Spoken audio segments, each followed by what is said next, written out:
to a second edition of Education is the Best Medicine. Um, and welcome to the new year again. This is George Pearson. I'm a physician assistant and been practicing for about 35 years, family practice, internal medicine, and currently in that setting. Thanks for watching. Wanted to get things started off real quickly. And want to, first of all, say thank you to everyone that's been watching and enjoying the show. Appreciate you folks. And as we move forward, again, this is the foundation. And look for our health minutes with Dr. Lenore, and we're just excited about all things that are going to be happening. But what I wanted to talk to today is that I'm going to discuss this discussion around no closed door in terms of healthcare policy, and because California has a different model. It's trying to transfer the healthcare service to make it more accessible, inclusive, and efficient. This is from a summation by the GPT chat, and just again, let's talk about healthcare systems, and then we're going to talk about some Black history, and then we're going to talk about one of the subjects that I kind of got interested in, sickle cell. And I want to thank all the blood donors that donate throughout because they do help with because folks with sickle cell have transfusion issues, and it's always a need for blood for them. So thank you folks that do that. And so again, this no closed door policy. What is it? It's this effort and it's an initiative that to ensure that all individuals, regardless of their circumstance or their access to health care, get services without barriers. In other words, in the last iteration of the healthcare system, there were always barriers to it, and still are, but specifically barriers to mental health and medical health. So the discussion that now in California at least, the concept will be that if you go to a medical facility that is state run or is federally funded or receives community funds, that facility has to have a policy of allowing all that enter to be have access to care, and not on the medical end or on the psychiatric end or both. Says, and so that's kind of the thought about that. And I'm going to return to it, but I wanted to kind of say February is Black History Month, and hey, every day is Black History Day. Like every day is Valentine's Day or Mother's Day or Father's Day or your birthday. We have to stop getting out of this preparatory celebration and look at those things as what we do as an ongoing basis. That's just me. That's my personal thing. So, in giving with the spirit of Black History Month, I want to dedicate this particular segment to the first physician, and it's often attributed to this individual called Imhotep, and he was an ancient polymath, which means he studied many subjects, was versed and strong in a lot of information. He says around the 27th century BCE, Imhotep was a vizier to the pharaoh Dozier, and he was also a priest or architect and physician. He's considered one of the first individuals to record history to be recognized as a healer and was deified as a god of medicine in later centuries. So when you look at medicine, you look at its beginning, its ending, it starts with an African physician, Imhotep, who was also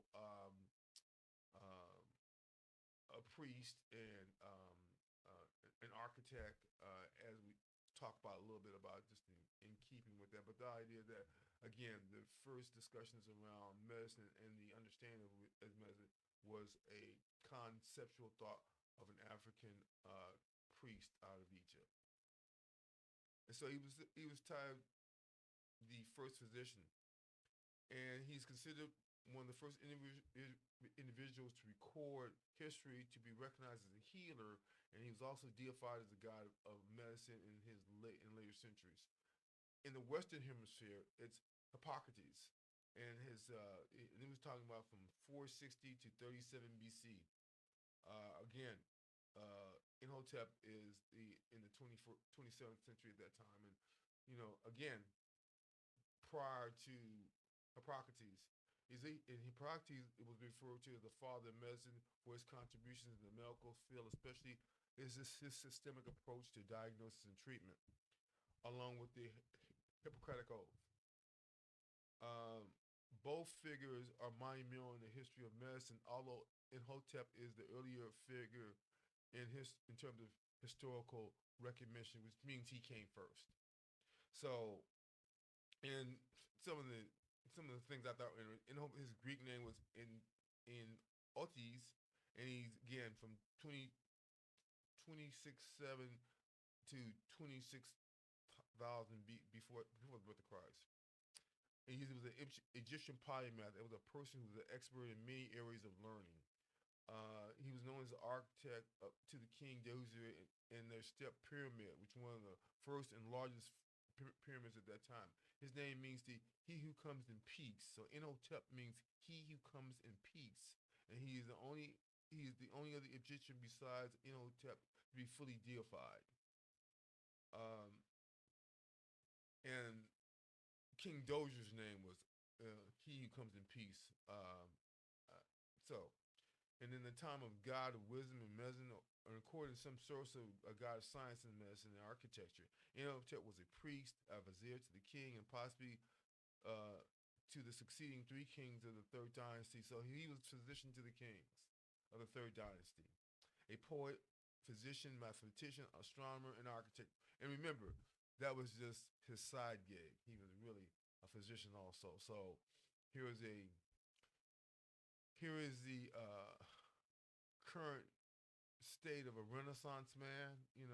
A man diverse in all areas and dealing in all levels.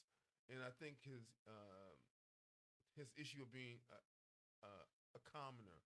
It's noticed that in the sheer step pyramid, Imhotep was a commoner by birth who advanced to the position of one of the most important and influential men in Egypt through his natural talents, which we all do that. That is our lineage. We are commoners by birth who advance by the position of one or more important and influential people in Egypt through our natural talents. That's what we're able to do. That is a natural part of our lineage, to be able to change, to be able to grow, to be able to learn. And so, again, he was a vizier. He was under and he throughout his life would hold many titles, including first after the king of Upper Egypt. So he was a very powerful individual. Remember, a commoner, right? He had no lineage of birth. He worked. He pulled himself up by his bootstraps to become the first physician of the world, right? Um, and he began as a temple priest and was a very religious man, which is our spiritual side. So Africans in America, Africans throughout the culture and the continent, we are a spiritual. We're not just a literal people. We're a spiritual people, and that's what gives us our humanity. That's why we have a large humanity. That's why we have a large loving base. So that's what your lineage is, regardless.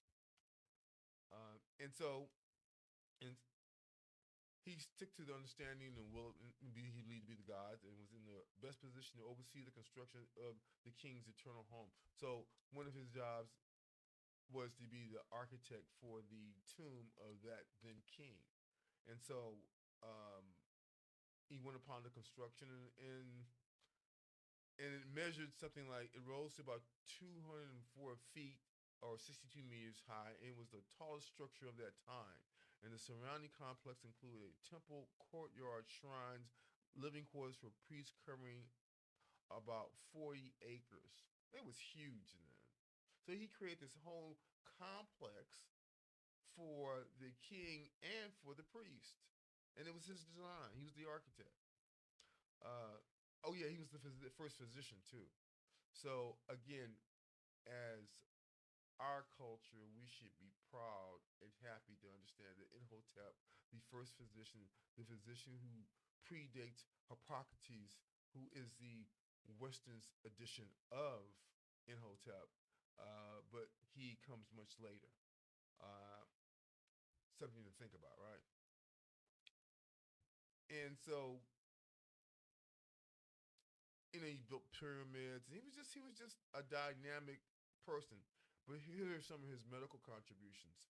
Imhotep was practicing medicine and writing on the subject 220 222,000 years before Hippocrates.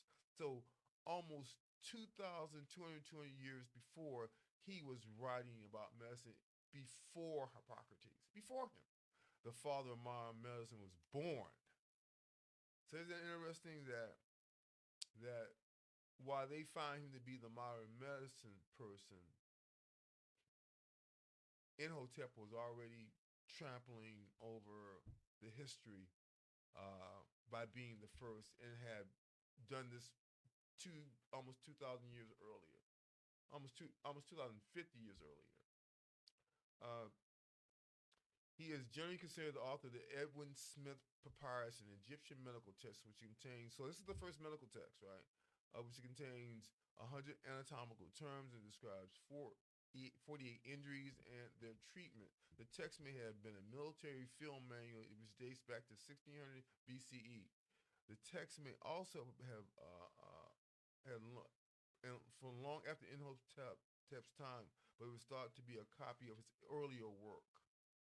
So he was just a prolific writer, prolific publisher of medical texts. Some of the onsets of what we today call modern medicine. So Edwin Smith Papyrus is so named for the collector who purchased it from an antiquities dealer in 1862 CE. It is written in a heteric script, Egyptian script, cursive shorthand of Egyptian hieroglyphics. The most interesting aspect of the work is that the modern approach it has to treating injury. Unlike many medical texts of the ancient world, there is little recourse to magical treatments in the Edwin Smith Papyrus. Every injury is described and diagnosed rationally with a following treatment prognosis and explanatory notes. This is not to say there is no allusion to medical practice commonly used at that time. The reverse for the papyrus featuring 8 magical spells and chants for healing. So, interesting. So this was more a technical text. It was more a science-based text. Although the spiritual issue aspects were appreciated, these were medical diagnosis, treatment, and forms of treatment, all standards of care. And again, I want to thank everybody. Believe Radio, 24-hour inspirational gospel music station.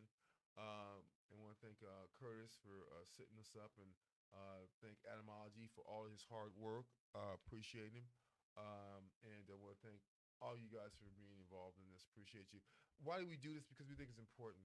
And you have to continue to have that legacy. You have to continue to people to build and grow and change. And so we need to be about that change. We can't always complain about the change if we're not about the change.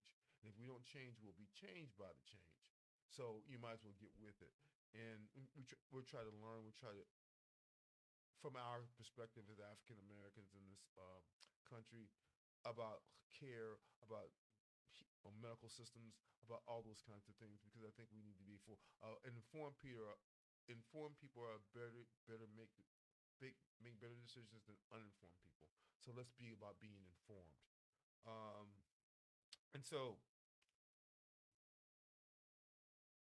it says the examinations are described for the same lines as the modern day visit to a doctor. Patients are asked where they are injured, they feel pain.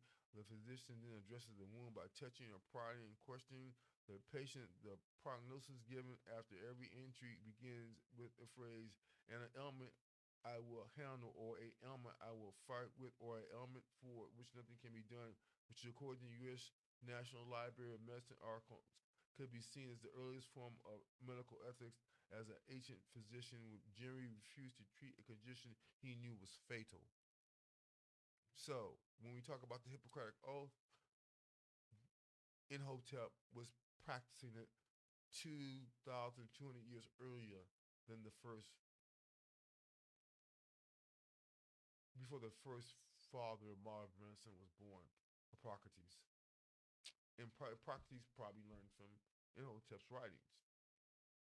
That wasn't uncommon.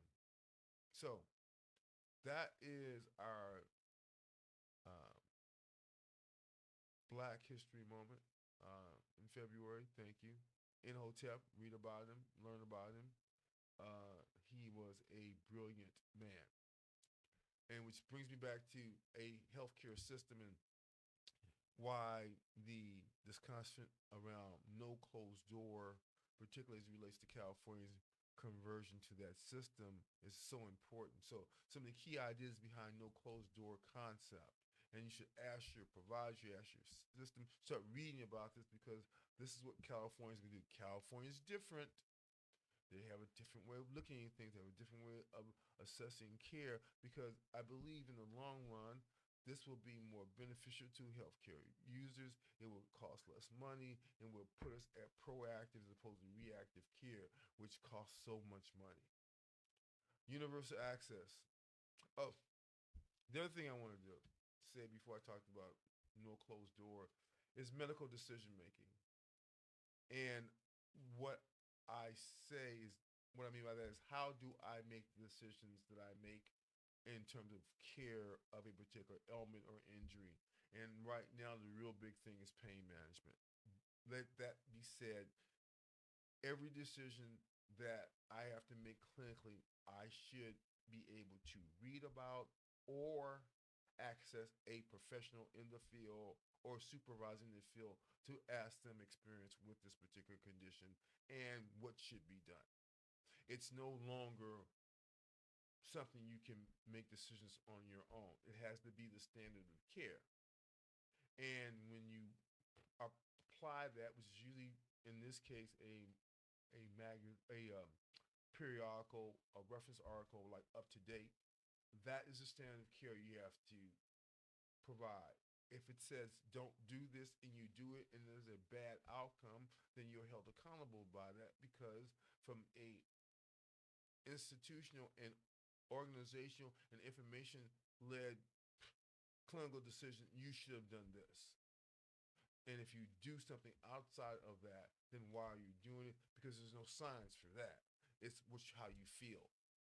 So certainly there were times when you could treat people how you felt. But you can't do that now. You should have science-based information behind. You should have testing behind. You should have, standard of care and practice behind. That's how decisions are made. And for the class of medicines, opiates, or pain management, the whole way we can do things has changed. In terms of documentation, in terms of why we're doing it, in terms of how long a person's on them.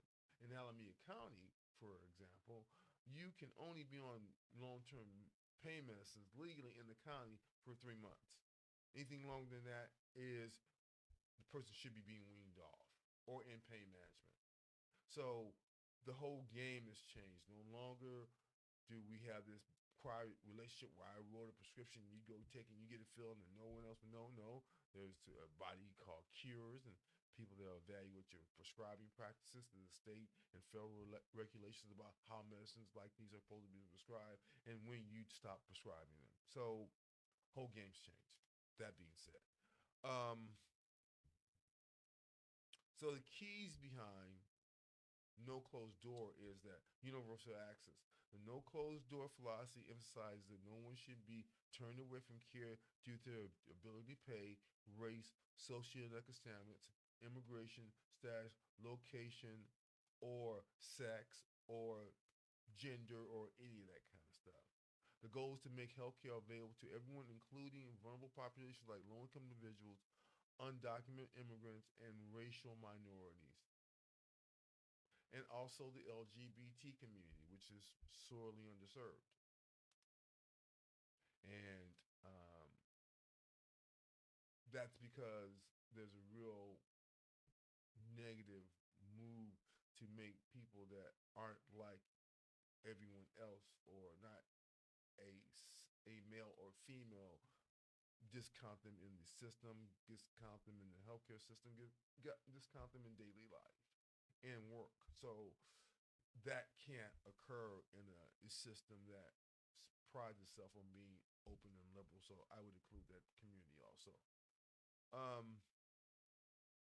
It's supposed to expand the health healthcare coverage, limited access. And what I say about that is that you can have coverage, but if nobody wants to take the insurance, then the coverage isn't worth that much. And what I'm seeing is a real mishmash of ability of patients in rural areas um, to get care, to get specialty care, to switch over to providers in that area. So we're still working on that. Something has still have to work on it. Again, telemedicine is major, but you still need to be able to go get that item, whether it be uh, a wheelchair donut or a commode top or a whatever it is, you know. And equity and inclusion. Uh, the No Closed Door Initiative emphasizes the removal of systemic barriers to healthcare access, addressing disparities faced by marginalized groups such as African Americans, Latinos, and rural residents, again, and include the LGBT community. By creating an open door approach to healthcare, California aims to ensure that all communities can access the services that they need without facing discrimination or being excluded from the system. Improved infrastructure, the workings of this healthcare system. That is the paper, the electronic medical worker, the electronic medical record system that is cumbersome, the inability to get scribes for proper documentation. So, a whole bunch of things.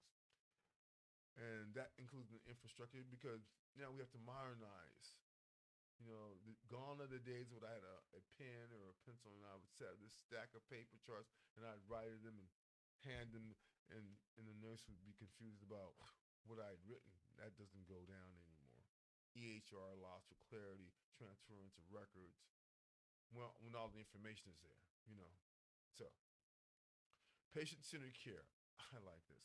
California's healthcare transformation focus on patient-centered approaches where the care is tailored to meet the unique needs of the individuals and patients have more control over their healthcare decisions. The no closed door concept promotes a system that is responsive for patients and patients' needs and ensures they can receive timely and quality care. So that's the big effort. That's what the goal is. That's the golden ring we want to snatch. Is access, affordable access, timely access, and quality care that does not discriminate. That would be just the greatest thing in the world. Um, and so one of the most noble steps California has taken in line with the vision and expansion of Medicare and Medicaid is to cover all low-income individuals regardless of immigration status. The expansion is a significant step toward reducing barriers for undocumented immigrants and others who previously have limited access to health care. Now, what does that mean in these times? What does it mean in the era of the executive order? What does that mean for folks that still need care? What I see is a number of people being put off the rolls. I think it was 800,000 in California. They have a real mix of it.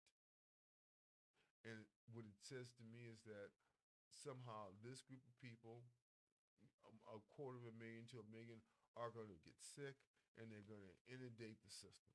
They're going to inundate the emergency room. They're going to inundate, the urgent care centers because they're going to be sick. Yeah, so telemedicine and virtual care, again, up for debate. There's issues around reducing the ability of providers and systems to do telemedicine. Then what's the next step?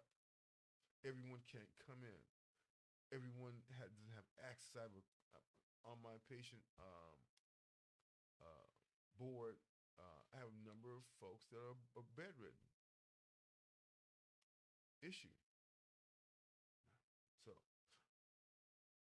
again, health access for underserved communities. California is focused on increasing the number of health centers in low-income and rural areas, providing greater access to primary care, mental health services, and preventative care. Preventative care is the key. If we can prevent these things, I'd rather have you go see a cardiologist for $500 that we can make sure your heart doesn't have a bad rhythm or that it's not enlarged or that the um, valves works properly, or that it's not been injured from a heart attack, silent or otherwise, than having you show up at the ER room with acute chest pain. Starting there is about $25,000. Just start there, and you just keep the numbers going up. So we got a choice.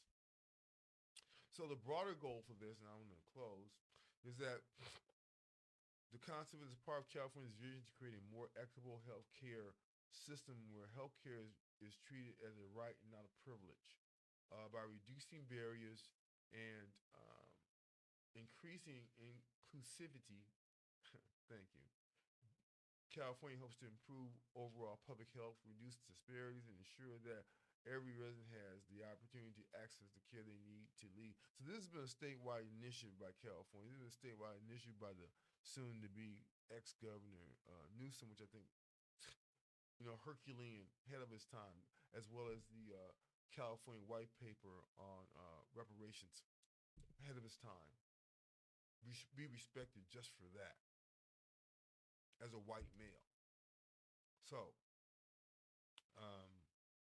that is kind of the focus of no closed door, and the concept around access and quality care and patient-centered care. I think they're all things we can do.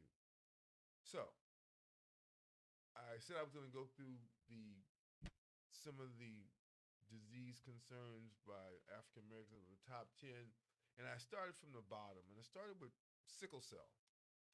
And I started with sickle cell because it always was confusing to me why so many African Americans got or had sickle cell, and it was almost like I felt people were being disrespected and moved to the side. And even in my own practice, because there was so little we could do, you felt powerless.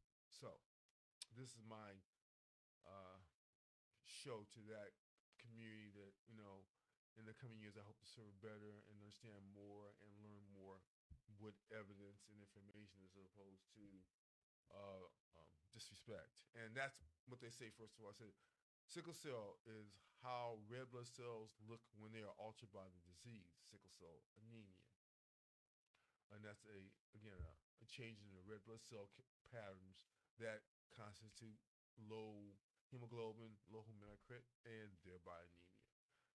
So in that environment, where individuals with sickle cell disease and family caregivers can voice their concern, that's what they hope to be able to say about the future of their treatment, including discrimination, stigma, depression, sleep disturbances, neurocognitive disorders, infertility, chronic organ failure, medication adherence, risk of future morbidities, risk and benefits involving therapies. Understand, this is a lifelong disease. So sickle cell starts in your childhood or in your teens, and it's with you for the rest of your life. It's a chronic illness. And so we have to understand the chronicity of this. And this is where we talk about healthcare disparities and healthcare discrimination, because if the a large population is African American, young, and getting older. And again, I come from an era where my sickle cell patient died around 30 or 40. And now they're living way past that because of the treatments, early identification, and that kind of thing. So, and just think about the sickle cell. It's a sickle is a short-handed farming tool with a semicircular blade. It's used for cutting grain. It's for lopping off or trimming. It's like I don't know if you've ever seen the Grim Reaper on the cartoon series Mandy, and her friend, the Grim Reaper, has this long wooden scythe, with he's got cuts up. So that's how the sickle cell looks under the microscope. And you understand the problem with that is that cell is not a functional red blood cell. It's a cell that just is causing blockage, causing inflammation, and just not providing oxygenated blood to the tissue. So whatever organ it's going to, that oxygen to that tissue is compromised, therefore pain, therefore spasm, that kind of thing. So what's the original cause of sickle cell? And this is from GPT Chat. I looked it up. The original cause of sickle cell is inheritance. It is inherited. It's an autosomal recessive pattern, which means a person needs to inherit two copies of the sickle cell gene, one from each parent, to develop the disease. So ideally, okay, you have two parents with both of the sickle cell trait. There were four children. One child will not have the disease, two will have the trait, and one will have the full blown disease. That's kind of the genetics of it. And so, and I kind of asked also, I said, well, why do people of color tend to get this? It says, as for the second part of my question, while sickle cell most commonly among people of African descent, it can affect individuals from other ethnic groups as well. And I knew that. That's why I asked the question, because this is a global disease. Sickle cell disease is also found in populations in India, the Middle East, and the Mediterranean, such as Greece and Italy. It is believed the sickle cell mutation became more prevalent in these regions because of a single copy of the sickle cell gene. Sickle cell trait offers some protection against malaria. So that's why people got it. And at that particular time, malaria, of course, the bite of the mosquito travels and bites that person. The person gets the illness, and malaria is pretty ugly. It's a viral, almost a viral pathogen. You get real fever, chill, and then you're just left with a lot of stuff that's not good, not fun. Um, a disease commonly found in tropical areas. This protection gave individuals with sickle cell trait a survival advantage, which may explain the higher frequency of the gene in these populations. Okay, makes sense to me. So, folks that developed sickle cell were able, folks that uh, instead of developing malaria, they developed the sickle cell trait, which allowed them to survive malaria, which allowed their gene pool to go on. So as long as two folks with the trait didn't become intimate, then they couldn't produce the child. But of course, that didn't happen. You had folks with traits intermarrying, producing a sickle cell child. So so while the disease is more common in people of color, especially those of African ancestry, it can affect anyone who inherits two copies of the sickle cell gene, regardless of their ethnic background. I didn't know that. And again, it was the reason for the sickle trait having one sickle cell gene is more common in the region where malaria was prevalent. So again, it prevents you getting malaria. Malaria is caused by a parasite that transmits through the bites of infected mosquitoes. The parasites infect red blood cells, leading to illness and sometimes death. In people with sickle cell trait having one normal hemoglobin gene and one sickle hemoglobin gene, the malaria parasite has a hard time of surviving and reproducing in the red blood cells because the sickle cell shaped cells are less hospitable to the parasite. Isn't that interesting? So that's how how nature adapted to malaria so that a particular species could continue to thrive, although with an Achilles heel of a sickle cell trait. It says the protective advantage meant that with sickle cell trait, there was more likely to survive malaria and pass on the sickle cell gene to their children. Over generations, this helped increase the frequency of sickle cell trait in populations from malaria endemic areas, which sub-Saharan Africa, parts of the Mediterranean, the Middle East, and India. So that's why this is a global disease. It's 3:44. This is Believe Radio, 24-hour inspiration and gospel music channel. Etymology, thank you.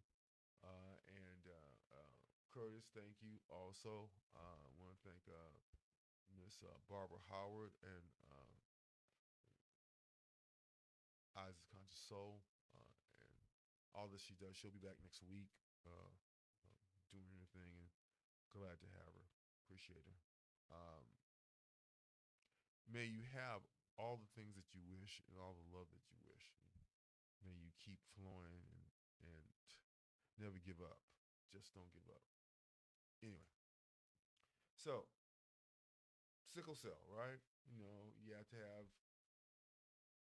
two parents with the trait, and the trait will produce at least if four children, one child has sickle cell disease, and that is the crux of this. But if we don't have this sickle cell trait, a majority of those African lions don't survive because they died from malaria.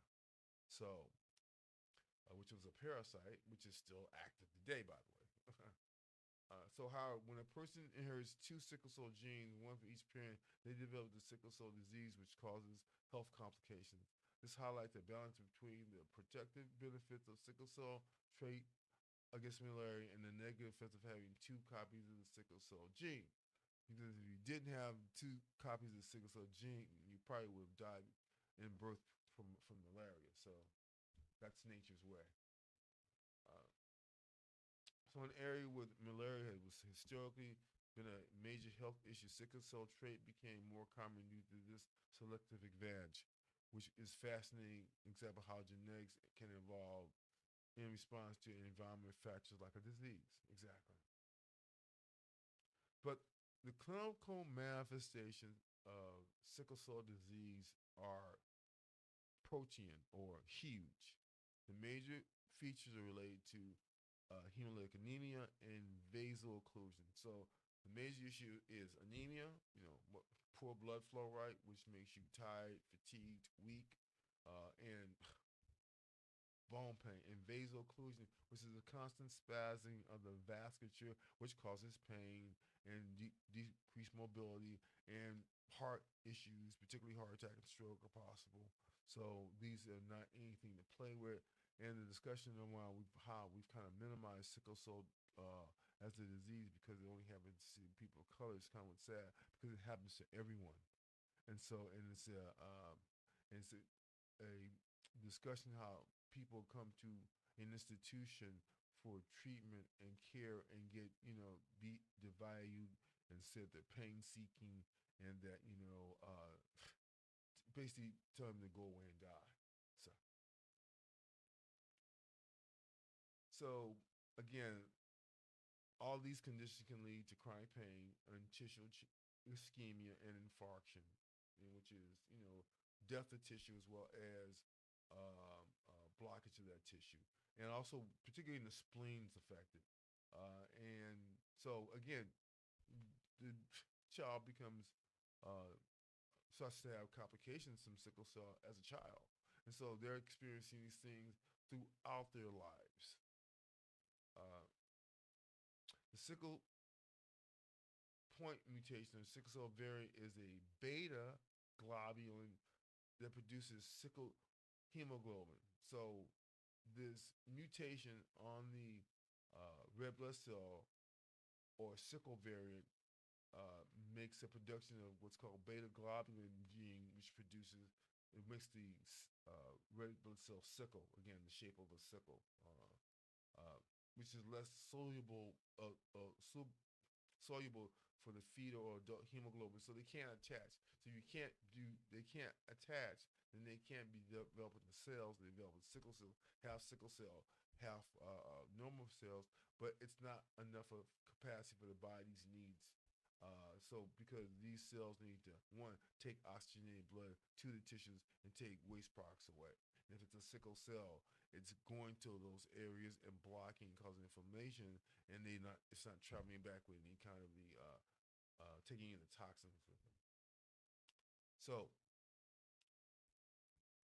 so there's a couple of kind of pain complications. There's kind of vaso-occlusion complication due to numerous vascular effects beyond simple obstruction. So the vessel becomes hot. It becomes blocked. It moves. There's tissue decrease. And so this leads to conditions, um, including acute vaso-occlusive pain, stroke, acute chest syndrome. It's just chest pain. But, it feels like a heart attack to people. And particularly if you're small or you've never had this before, or it could be a heart attack. So that's where it becomes an issue. And bone pain, heart attack, complications in pregnancy, and inflammation of the male penis, and changing. And again, venous thromboembolisms with small blood vessels that travel and just block things. And so the sickle cells, and the body attacks these cells because they're abnormal, and it starts to try to break them off, and they become red blood uh, emboli that travel throughout the system. And chronic complications is pain, anemia, neurological defects, seizure disorder, um, lung conditions such as, again, acute chest syndrome, asthma, sleep disorder, breathing, thromboembolic pain, and pulmonary hypertension, impaired kidney function, hypertension, just a mass, just massively. It could be a head to toe disease for an individual with sickle cell. Um, and with nothing being spared or alternating systems being spared. Heart one part, leaves the lungs alone, hits the kidney, leaves the lower legs alone, attached to the lower legs, the tips of the fingers and toes. It can be that way. Cause bone pain and osteoporosis and compilation of bone breakage and infarct. Cardiomyopathy with the heart arrest being the major dysfunction or diastolic dysfunction, liver toxicity, pigment gallstones, chronic leg ulcers, and proliferative eye disease like retinopathy. So again, a global head-to-toe disease that can cause a number of systems to go down. It's it's 4 1 42 minutes. I have about 15 minutes left. I want to thank you for watching Believe Radio. And um, again, we've talked a few things. We talked about Inhotep um, and no closed door health system, um, and medical decision making, and now talking about sickle cell and some of the major complications. So with sickle cell, it could be major organ failure. So every system could fail. The heart, in particular, the lungs, in particular, the nervous system could go awry. Again, we're talking about major organ damage. Brain, eyes, heart, kidneys, that kind of thing. It can be life-threatening complication of a systemic of a sickle cell disease, which is a multi-organ systems are affected with ischemia, which is decreased blood flow, or infarct, which means the blood flow is blocked. It's typically accompanied by, again, the vaso-occlusive pain. It's like a pulsating pain. It just never goes away. It's just pulsating. And sometimes there'll be an intensity, sometimes the intensity will get down, but it'll just be pulsating, pulsating, pulsating. It drives people crazy.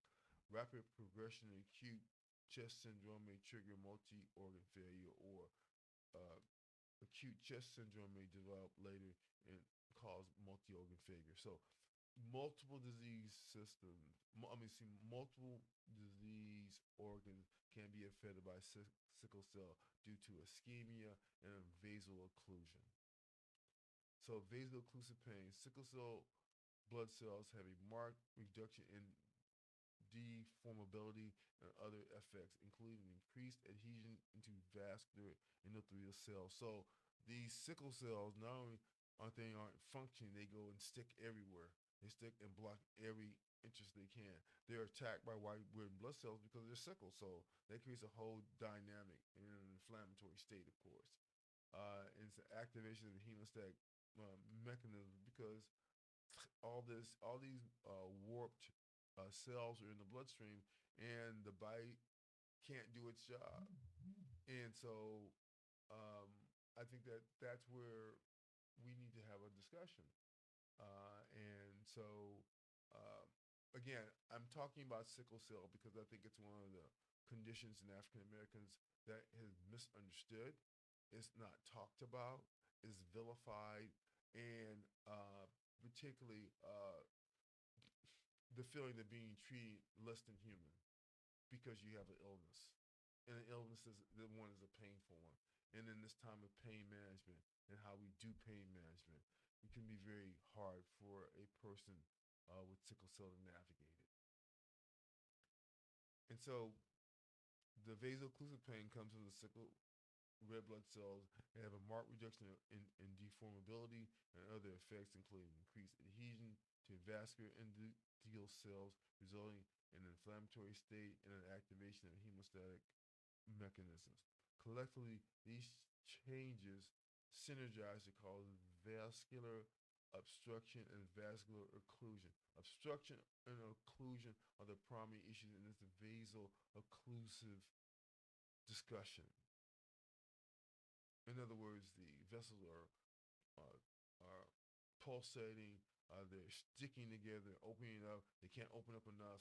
It's just a whole vascular change in what that normal vessel should be able to do. But again, it's being inundated by uh, sickled cells, along with trying to move the oxygenated plain red blood cells. And pain is one of the most major consequences. Patients may have intermittent episodes of acute pain, which in some cases is coming by underlying chronic pain. Pain assessment. Vaso-occlusive pain in uh, sickle cell disease is intense, and there is significant variability in severity and frequency of acute pain. So everybody's different. You know, someone will have major pain, someone have no pain, someone, as I was told, has a high tolerance for pain, but everyone isn't like that. So how do we make this, balance this out? I'm working on it. I do it every day. Still have to make decisions that, you know, one cup's empty, one cup's full. So the gold standard for pain assessment is the patient's report.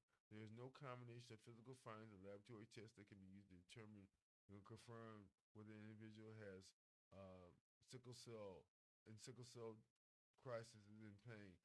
And I would say about patients, when they're in pain, they're in pain. But I haven't found the sickle cell community and those folks affected as being very, you know, pain demanding, as opposed to, you know, I'm hurting, can I get something for it? You know, that's been my experience, as opposed to demanding, if I don't get pain medicine, you know, and we're gonna run you up the flagpole. No, not been my experience. And you treat people intelligently, you have a rational discussion, what you can and can't do, your limits, and hopefully it's respected. Otherwise, you know, it's not going to be, because you can't have everything. Then these are individualized care approaches, everyone's different, but as a whole, these are the things we can and can't do. And opiates are off the table with stuff like sickle cell. You know, um, excuse me, opiates are on the table with things like sickle cell, but they have to be under modification, have to be managed, have to be drug testing, all that kind of stuff, if that's what you have to do in order to maintain your pain issue. And again, always about tolerance. Opiates there's a tolerance level to them, regardless of what the disease is. So it's an ongoing picture, it's an ongoing practice. We have to talk about it and try to make sense of it.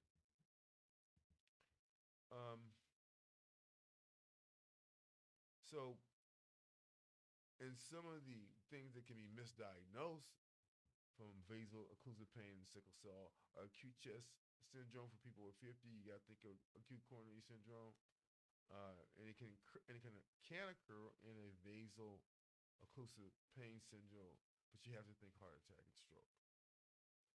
Acute multi-organ failure, we talked about that. Single death syndrome, we just dropped dead, bam.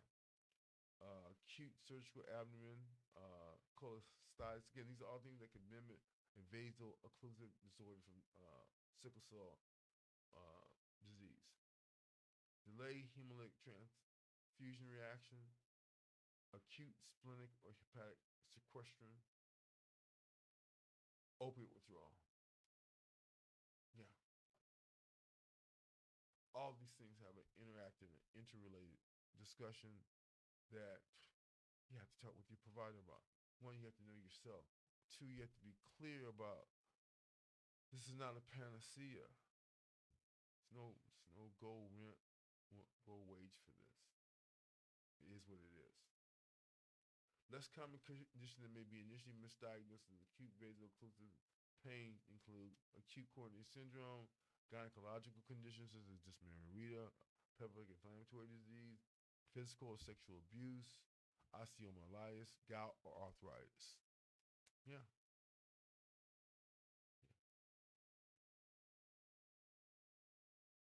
See. Chronic pain can either be due to unidentified um, condition from sickle cell disease, or it can be a condition where there's not enough blood flow to a example bone, and thereby the bone starts to have changes because there's lack of blood flow to the bone tissue, and it starts to break down. And sometimes even there is an infection. Um, and I think it's important again that we talk about this because it's not talked about this. And it commonly affects African Americans, but again, it is a cross sectional of people that have sickle cell because of the intermixing and because of the globalness of your, luck of the draw that you have sickle cell trait and your partner has sickle cell trait, and you guys get together to have a child, and so thereby producing a sickle cell child. Um, Odds are not that wide either. It could happen. Chronic pain. Chronic pain in sickle cell disease is defined by self-reporting ongoing pain and present again most days over 6 months in either a single location or multiple locations. So, in other words, these folks can hurt all over from the top of the head to the bottom of their feet. You have to respect that. And sometimes you can find the reason, sometimes you can't. Big affect in terms of sickle cell disease is problem with the spleen, hypospleen. The spleen becomes large because the blood gets sequestered or sticks in the spleen. And when it sticks in the spleen and it's not moving, it becomes larger and larger, and it risks for infection or just blowing up and getting huger. So, chronic compensated hemolytic anemia. And so sickle cell disease is caused by chronic compensated hemolytic anemia. Typical red blood cell and lifespan begins with, of HBSS is about 17 days compared to 140. Um, and and so compensation is the red cell production and adaptation to a lower hemoglobin level, particularly sufficient to prevent major symptoms of chronic anemia, but higher, the chronic anemia is an independent predictor of overall death. So we want to understand what type of anemia is, usually hemolytic, and manage it because it will affect, again, the person overall. Again, starving them of oxygen, starving them of nutrition, starving them of removal of waste. And